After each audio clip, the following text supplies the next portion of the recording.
बिहार सरकार कहती है कि 1,000 रुपया हम देंगे, कई लोगों को 1,000 रुपया नहीं मिला। जिनको मिला वो 1,000 रुपया में इतने दिनों तक लॉकडाउन में संभव नहीं है गुजरात केंद्र में। जो हमारे जो प्रधानमंत्री हैं बड़ी बड़ी बातें करते हैं, जब देश में जनवरी के लास्ट में जब ये केस आ चुका था, आप समझिए कि इतने दिन तक प्रधानमंत्री जी क्या कर रहे थे, किस चीज़ की चौकीदारी कर रहे थे। प्रधानमंत्री आज के दिनों में भी राजनीति कर रहे हैं, ये बड़ा दुर्भाग्य की बात है। उनकी हर बात थाली बजवाना, दीप जलाना, गमछी बांधना, इस सब पे राजनीति। नमस्कार, मैं हूं रिचा शर्मा और आप देख रहे हैं भारत लाइव।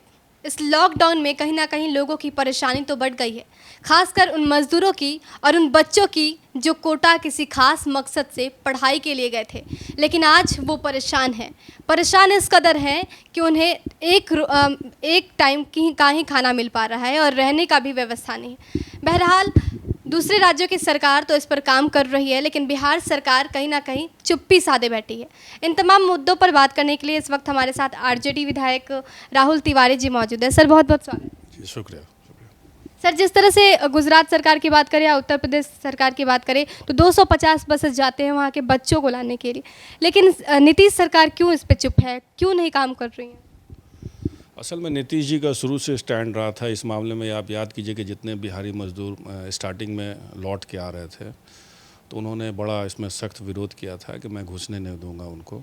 उनका बयान भी आया था और उससे रुख से लगा कि इनको लगता है कि मेरे एरिया या बिहार में जो बिहारी बाहर रहते आएंगे तो बीमारी फैलेगी, जिसके चलते उनका सख्त रवैया इस मामले में रहा है। वही इनका आज भी दिख रहा है। लेकिन राजस्थान गवर्नमेंट ने आज भी हम देख रहे थे, उन्होंने मुख्यमंत्री ने रिक्वेस्ट किया है कि जो लड़के अगर जाना चाहते हैं अपने स्टेट में तो स्टेट अपने यहाँ मंगा सकती है, फ्री है अपने यहाँ ले जाने के लिए। और उत्तर प्रदेश की सरकार भी बुलाई है और हम लोगों ने उसका समर्थन किया है। जो बच्चे हैं, जो पेरेंट्स वहाँ फंसे हुए थे और उनको बुलाया गया, क्योंकि खाने पीने में उनकी बहुत परेशानी उनकी हो रही थी और जिसके चलते टेस्ट के बाद उन लोगों को अपने अपने स्टेट में ला गया। ये अच्छा कदम है। बिहार सरकार का कहना है कि वहाँ जो भी बच्चे पढ़ाई कर रहे हैं वो एक संपन्न परिवार से आते हैं और कुछ ऐसे बच्चे भी हैं जो अपने पेरेंट्स के साथ रहते हैं, तो कोई दिक्कत नहीं है। लेकिन जिस तरह से बच्चे भेज रहे हैं वीडियो बनाकर कि एक टाइम ही खाना मिल पा रहा है, क्या बिहार सरकार के मुखिया इस तरह का बयान देंगे तो सही है क्या? देखिए, मेरे तरफ से पूरे देश भर से फ़ोन आया है। मेरे कंस्टिट्यूएंसी के काफ़ी लोग बाहर फंसे हुए हैं, गुजरात में है, हरियाणा में है। सबसे ख़राब स्थिति गुजरात की है। गुजरात में लोगों को खाना नहीं मिल रहा है। खाना मिल रहा है तो एक दिन का एक समय खाना मिला, 2 दिन फिर खाना नहीं मिला। बिहार सरकार कहती है कि 1,000 रुपया हम देंगे, कई लोगों को 1,000 रुपया नहीं मिला। जिनको मिला वो 1,000 रुपया में इतने दिनों तक लॉकडाउन में संभव नहीं है गुजर बसर। बिहार सरकार ने यह दावा किया है कि अब तक 10,11,000 लोगों को दिया जा चुका है। दिया गया होता, लेकिन 1,000 का आज के दिनों में कोई मतलब नहीं बनता है। और जितना समय लॉकडाउन का बीत रहा है तो 1,000 मुश्किल से वो और कुछ ही दिन का गुजारा हो सकता है। ठीक है, लोग जो फंसे हुए उनको बहुत प्रॉब्लम है, बाहर अनाज लेने नहीं निकल सकते हैं, रोड पे नहीं निकलने में पुलिस मारती है। कई जगह खाने का व्यवस्था है तो जहाँ वो रहते हैं उससे 1-2 किलोमीटर दूरी पे है, वहाँ जाना संभव नहीं है। सारे लोग परेशान हैं। मेरे समझ से जहाँ लेबर लोग ज़्यादा है तादाद में है, अगर कोई अपने से प्राइवेट गाड़ी से आना चाहता है, उसको टेस्ट करने के बाद वो अपने घर में उनको बुलाना चाहिए। कई लोग गोवा में लेबर कम से कम हज़ारों की संख्या में गोवा में फंसे हुए समुद्र के किनारे जो बालू का काम करते थे, उनको खाने पीने की इतनी दिक्कत है। वो नारियल समझिए कि वो खा रहे हैं। कितने लोग को डाउनलोड करने या 1,000 रुपया उनको लोड करने या फॉर्म फिलअप करने में परेशानी है। ऐसे लोगों के बारे में मुख्यमंत्री को भी सोचना चाहिए। हम बात करें जिस तरह से आंकड़े बढ़ रहे हैं बिहार में, और कुछ दिन पहले ही सिवान से 7 लोगों की एंट्री हो जाती है, और जबकि दावे किए जाते हैं कि पटना पुलिस काफ़ी सख्ती बरत रही है और सभी इलाकों में चप्पे चप्पे पर उनकी निगाहें हैं, लेकिन 7 लोगों की एंट्री हो जाती है जबकि पटना का बॉर्डर सील होता है। कितनी बड़ी चूक है ये? देखिए, कई लोग आए हैं आप छुप के, कई लोग पैदल आ रहे हैं सील के बावजूद। आप देखेंगे ठेला से, पैदल से 7 दिनों में, 8 दिनों में बिहार पहुँचे, हरियाणा से, दिल्ली से लोग पहुँचेंगे। उनको घर आना है, वहाँ खाने को नहीं है, जिल्लत की ज़िंदगी है, भीख मांग रहे हैं लोग। वो समझते हैं घर में आके कम से कम हम अपने घर में आके सुकून की ज़िंदगी हम जी सकेंगे, कम से कम भूखे नहीं मरेंगे। अगर मरेंगे भी तो परिवार के साथ रहेंगे। एक होम सिकनेस है और वहाँ पे बाहर लोग जाते हैं, एक तरह का लोग को लगता है, अकेलापन लगता है, उससे लोग आना चाहते हैं। उसको मुख्यमंत्री जी का ही बोले थे कि जो बॉर्डर पे हम व्यवस्था करेंगे, स्वास्थ्य का चेकअप करेंगे, उसके बाद भेजेंगे। आखिर वो व्यवस्था करनी चाहिए उनको, सारे जगह से बुला के आप अपने बॉर्डर पे चेकअप कीजिए, उसके बाद अंदर लाइए। तो ये एक मानवता के लिए भी सोचना चाहिए मुख्यमंत्री जी को। सब कुछ एक कि हम नहीं घुसने देंगे, क्योंकि उनका बिहार तो है नहीं। बिहार उनके जो लोग रहते हैं उन लोगों का है। कोई भी चाहेगा कि हम घर जाएं। तो ये इस तरह का हमको लगता है कि लेबर में जो आना चाहते हैं, प्राइवेट गाड़ी जो सक्षम है उनको आने देना चाहिए, और जो नहीं, जहाँ ज़्यादा लोग फंसे उनको प्रॉब्लम है, तो गाड़ी सरकार को बसेस भेज के उनको बुलाना चाहिए। बिहार की स्वास्थ्य व्यवस्था की बात करें तो जब ये आरजेडी के हाथ में थी, जब तेज प्रताप जी स्वास्थ्य मंत्री हुआ करते थे, उस वक्त लोग कहते थे कि खुद पतले हैं, क्या स्वास्थ्य विभाग को चलाएंगे।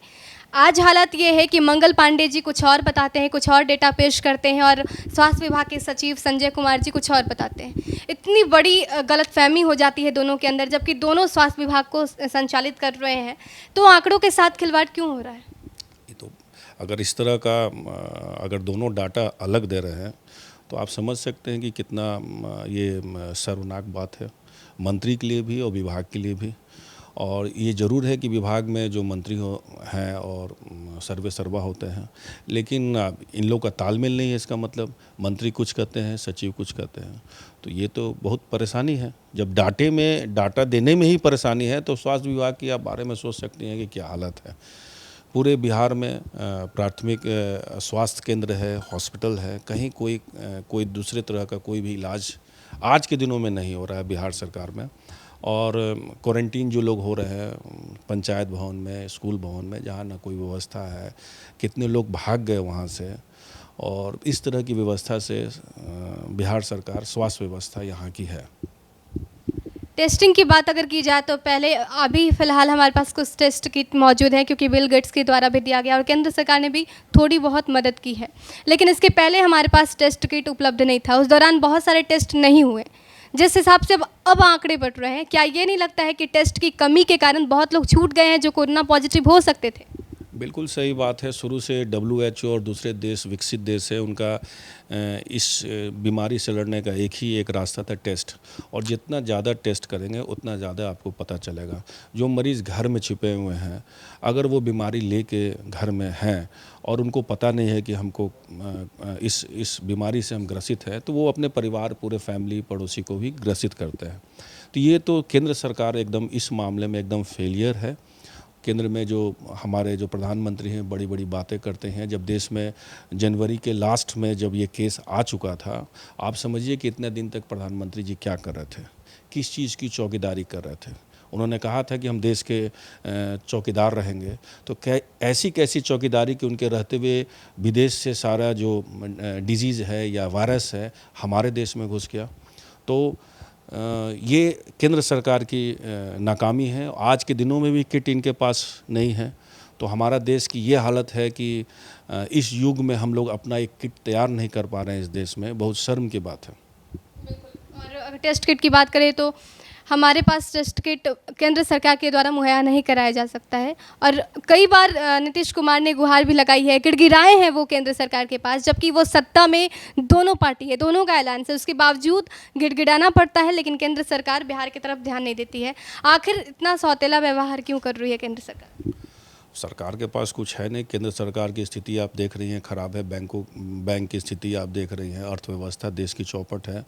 दूसरे देशों से किट मंगा रहे हैं, किट की कमी है पूरे दुनिया में। तो कोई किट, अपना किट दूसरे देश में देना नहीं चाहता है, सब कोई अपना चाहता है कि बचा के रखे। तो ये स्थिति हो गई है।